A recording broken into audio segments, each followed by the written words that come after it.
Hi everyone, this is Oscar from Underdog. When you're programming electronic music, there's a real risk of sounding too clean, too robotic. When you're triggering samples on your computer, it's always going to be perfectly the same every single time. But when a human tries to hit a drum the same way twice, it's never going to be 100% the same. There's always going to be a slight little change, a slight little nuance that's going to make it clear that it's a human hitting that drum. So when we're programming electronic music, we want to do something similar. We want to introduce something called subliminal modulation. This means that we want to introduce subtle changes to the sound that are not dramatic, it's more subconscious, but just enough to make sure that no two hits are 100% identical. So there are many ways to achieve this kind of subliminal modulation, and we're going to investigate 3 of them today. Let's get into it.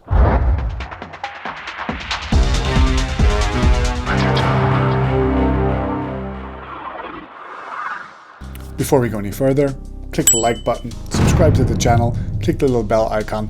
Thank you so much. Okay, technique number 1, we're going to call this tick-tock. Tick-tock just means that 2 hits of the same drum are not identical, so one of them you're going to pitch up a little bit and the other one you're going to pitch down a little bit, and maybe you're going to tweak the release time of one of them so that one of them is a little bit longer, one of them is a little bit shorter, so it kind of breathes. One is a little bit tick, a other one's a little bit tock. So imagine we're gonna use this sound. Now to make it tick-tock, what we can do is let's load it into a MIDI track. In the MIDI track, we're going to program just 2 notes. We're going to program here and here. Now, you notice that it cuts off because the release time is really short and I've only done a very short little note. In fact, what we'll do is we'll automate this release time. So show automation in a new lane. Let's automate the release time to be higher on one of them than on the other, but let's put them all a little bit higher. So it's something like this.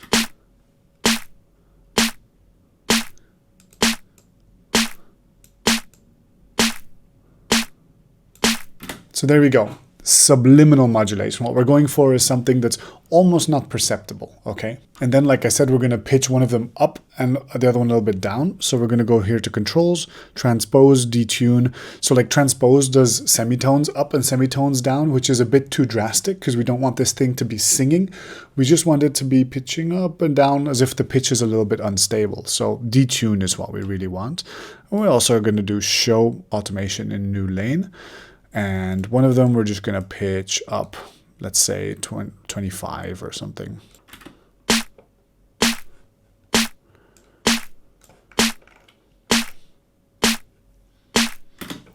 You hear that? So these claps are almost identical, except they're not entirely. Our brain can tell that there's like a tick-tock going on. So that was number 1. Number 2, we're going to call the pulsating filter. The pulsating filter is really just a high-pass filter that's going to scoop out the low frequencies every now and then of our sound so that it kind of feels like it's breathing, contracting and expanding to the beat. A good sound to do this with, for example, is hi-hats. So let's program a quick hi-hat pattern. This is a quick hi-hat pattern using the Lindrum hi-hat samples. Very great. We've done a little bit of a syncopated groove, but after 2 or 3 repetitions, this is going to start to get stale as well. So what we're going to do is we're going to use autofilter on this. Autofilter has a couple of different modes where it removes all the high end or removes all the low end. We want the one where it removes all the low end. And we're going to find the point, we're going to bring this up to the point where it just starts to affect the sound and then back it off again so it doesn't affect the sound first.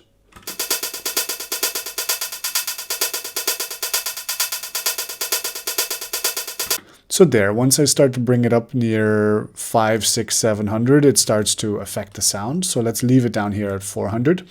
And then what we're going to do is we're going to use the low frequency oscillator, the LFO, which is like a modulation source, which will periodically, so over time, it'll bring it up and down and up and down. So we just increase the LFO amount and we synchronize it to our beat here. And let's put it to 1 bar. So that we can hear it pulsating coming up and down.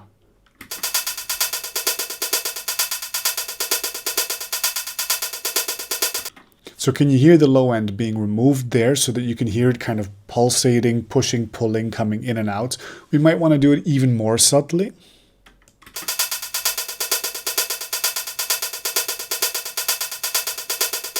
Perfect. And then we probably want the rate to be slightly longer than a bar, because otherwise it's going to feel repetitive again anyway. So let's go for 3 bars.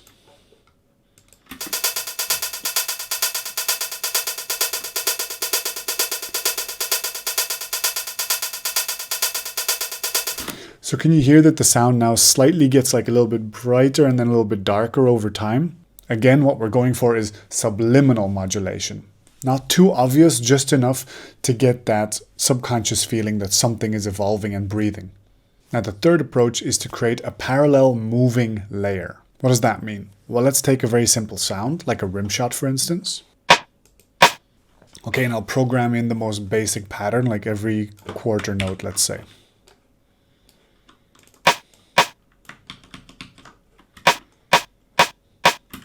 Perfect. This is really clearly going to get stale very quickly. So what we're going to do in Ableton is we're going to use an effect rack to create a parallel chain. So the effect rack that we're going to use will have 2 chains inside of it. One chain will allow the dry signal to come through unprocessed, just as we're hearing it right now. And then another chain is going to have a lot of effects on it. And those effects are going to create change over time. And that second chain, we're going to layer it in with the first one so that together it feels like something is moving. Let me show you. We'll go to Audio Effect Racks, choose an Audio Effect Rack. This is going to create an empty Audio Effect Rack. What we want to do is we want to open it up here with this button, and we want to create some chains. We want to create 2 chains, and one of them is going to be called the dry signal, and one of them is going to be called the movement layer. So when the audio hits the effect rack, it gets split up into 2 exact copies of itself. It goes through all the effects and then gets added back together. So the dry one will leave no effects on it. It'll just leave the audio come through unaffected. And on the movement layer, we're going to put a reverb at 100% wet. There we go. And now we're going to hear, so the dry signal plus the reverb signal added together. Perfect. Now this reverb signal, we want it to give the impression of movement. And when we were designing it, we're going to do it a bit exaggerated, but then later on, we're going to mix it in a more subtle way. First of all, let's bring down the decay time so that it doesn't sound like a big hallway. And let's solo this. Okay, perfect. So we've kind of created like a shadow of our dry sound. It kind of is a layer that sits behind it. And now to create movement over that, we're going to use one of 3 effects, either a chorus, a flanger, or a phaser. Those are classic ones that create these kind of rising and falling sounds. Let's try with the chorus. Now to get this characteristic rising falling sound out of the chorus, let's try putting the settings pretty high.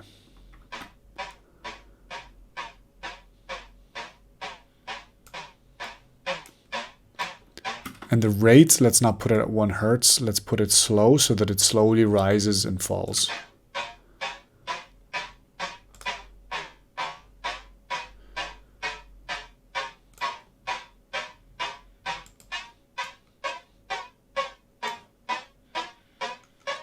So do you hear this rising and falling like that? Let's try putting it in front of the reverb.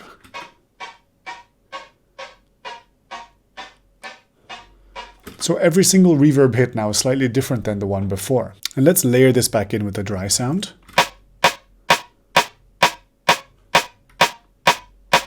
Do you hear how together they now slightly seem to move over time? You could bring down the volume on the affected layer and then slowly creep it up until you can just about hear something.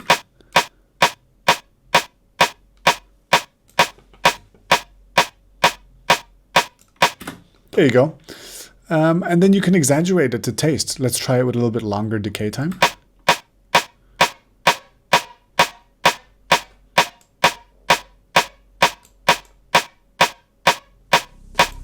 Now this was a pretty simplistic one, but of course, as you can see, this parallel processing method can go really far. You can start adding in delays, you can start to create really intricate layers that just kind of fill the entire sound spectrum, make things really stereo, have them subtly change over time. So the possibilities of this method are really endless. Now that was 3 methods to use subliminal modulation. If you find that your drum loops are still getting kind of stale, try adding in something called polymeters. We did a video about that, so I'm going to leave that now at the end of the video. And just as a last point, I want to leave you with a short philosophical clip by a mastering engineer called Connor Dalton, which I found quite inspiring, on why he thinks we should be careful not to try to listen to identical audio too many times in a row. See what you think. The thing with audio, recorded audio, is that it's really, really new technology for our species. It's only been around for a few decades and we don't quite know what to do with it yet. So it's made us really intrigued and really interested by it. But don't forget that audio is literally a slice of frozen time. So we've captured time and you can return back to the beginning and back to the beginning and back to the beginning.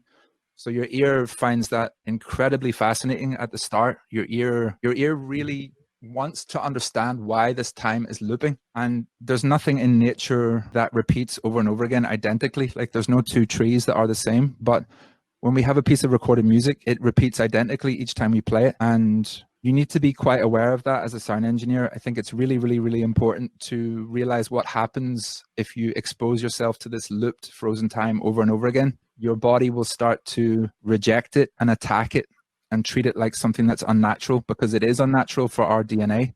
Like it's new technology in the grand scheme of our makeup as humans. I mean, you might have even had this experience where you are working on a song for, let's say you're working on a song for 8 hours. The first 2 hours, you love it. You think the bass line sounds amazing. You're really happy about how everything's going. You don't see any problems with the audio. Fast forward another 2 or 3 hours, you hate the bass line all of a sudden. You think the drums sound dull. You start to attack the song because your brain is desperate for stimulation. It's desperate for time to become unfrozen. So it starts to see the song as a threat. And what happens then is your brain starts to release cortisol. And when cortisol comes into your focus, you cannot make good decisions because you want to fight or flight. You want to punch the computer. You want to run away. I think it's really, really, really important to be aware of this early in your career as a sound engineer, because your ego will want you to sit in your chair until the song sounds good.